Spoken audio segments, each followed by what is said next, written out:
Welcome to The Explainer. So, today we're diving straight into something absolutely fascinating: the profound, totally disruptive ways that artificial intelligence is taking the highly traditional, centuries old legal industry and just flipping it completely upside down.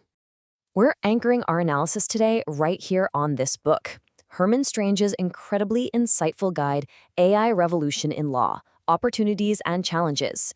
This text brilliantly captures the massive seismic shift happening right now.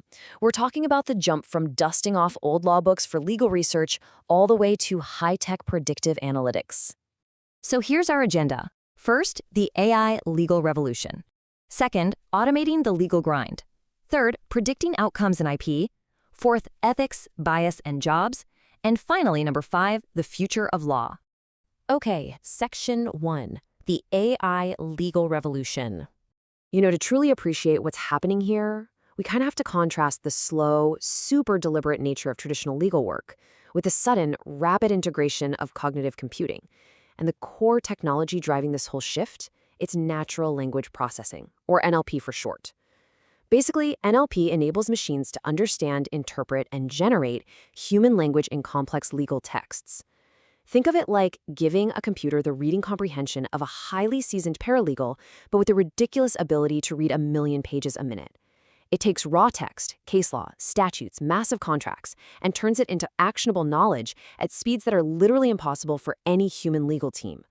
Moving right along to Section 2, automating the legal grind. So how is this actually being applied in the real world? Well, let's look at how AI is currently handling the heavy lifting. Just think about manual contract review for a second. Historically, it requires grueling, tedious hours, which naturally is highly susceptible to human fatigue and error. I mean, we're only human, right? But in contrast, AI-assisted review can analyze thousands of complex documents with absolute consistency in mere minutes. It flags inconsistencies, identifies missing clauses, and reduces the risk of future legal disputes almost instantly. It's a real game changer. And during litigation, lawyers are often just buried in massive mountains of e-discovery data. AI steps in here by first collecting that data and then clustering or grouping documents based on actual concepts rather than just doing basic keyword searches. Finally, it uses something called predictive coding, which is also known as technology-assisted review. Think of this as a highly advanced, superpowered spam filter.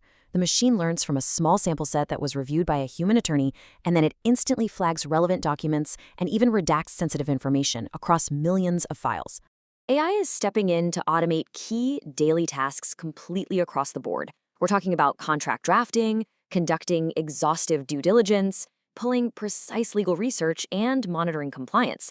This is effectively freeing lawyers from the daily grind.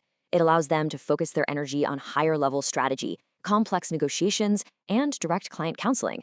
Because at the end of the day, clients pay for legal strategy and that human connection, right? Not for someone to spend 40 hours trying to find a needle in a haystack of paperwork. All right, Section 3, predicting outcomes and IP. Let's see how this builds from AI merely reading documents into a world where AI is actually thinking and predicting. This brings us right to predictive analytics. That means using machine learning algorithms and historical data to forecast actual legal case outcomes. Lawyers can now mathematically evaluate the strength of a case, predict how a specific judge might rule based on their past decisions, and basically optimize their litigation strategies accordingly. It's absolutely huge for risk assessment. In fact, some AI models have already been shown to predict Supreme Court decisions with astonishing accuracy just by analyzing decades of past rulings and finding deep patterns that humans naturally miss. But wait, this new frontier creates some massive legal headaches, particularly in intellectual property. Consider this for a second. If an AI invents something entirely on its own, who actually owns the patent? Current patent law is strictly designed for human inventors. So is it the programmer who wrote the code?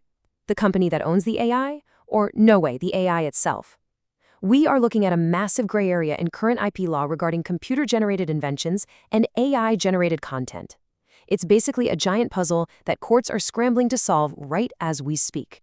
If you find this analysis valuable, please like and subscribe to Knowledge Lighthouse to help us bring more truths to light. Which leads us to Section 4, ethics, bias, and jobs. Now, we really need to pivot to the very serious professional challenges that pop up when an algorithm starts acting as a legal assistant or even a decision maker. The absolute most pressing question here is, can an algorithm be biased? And the answer is a resounding yes. You see, algorithms are trained on historical data. If that data contains past flawed decisions, the AI will learn, perpetuate, and even amplify those biases. This is especially dangerous in areas like criminal justice, where predictive tools are sometimes used for sentencing or parole decisions. An algorithm isn't just inherently neutral. It's honestly only as fair as the data we feed it. So we are definitely facing some major hurdles. First off, we have the black box problem. This is where the AI's decision-making process lacks transparency, making it nearly impossible to confidently challenge in court.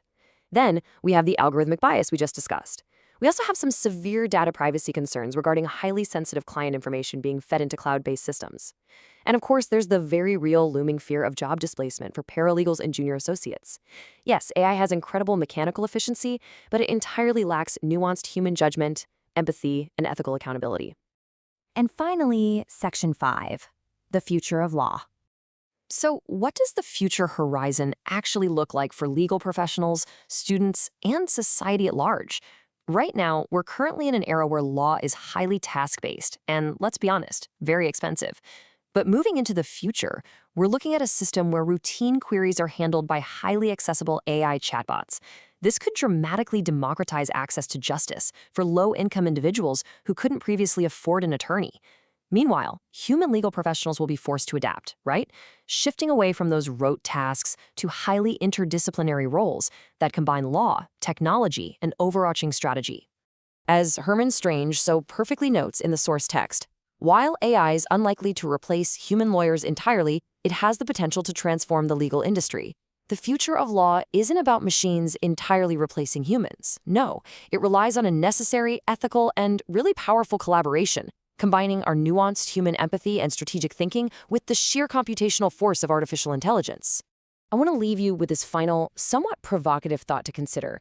In this fast-approaching age of cognitive computing, how exactly will our legal system maintain true accountability and transparency when machines are increasingly helping to interpret and perhaps one day even make the rules? Understanding this transition is absolutely vital. And trust me, there is so much more to uncover that we just couldn't fit into this explainer. And there's really nothing quite like having a physical book in your hands to reference when you need it. For the complete deep dive, own the paperback. Get your high-quality paperback edition on Amazon via the link in the description. Add it to your collection today. Please share this explainer and check the description for more.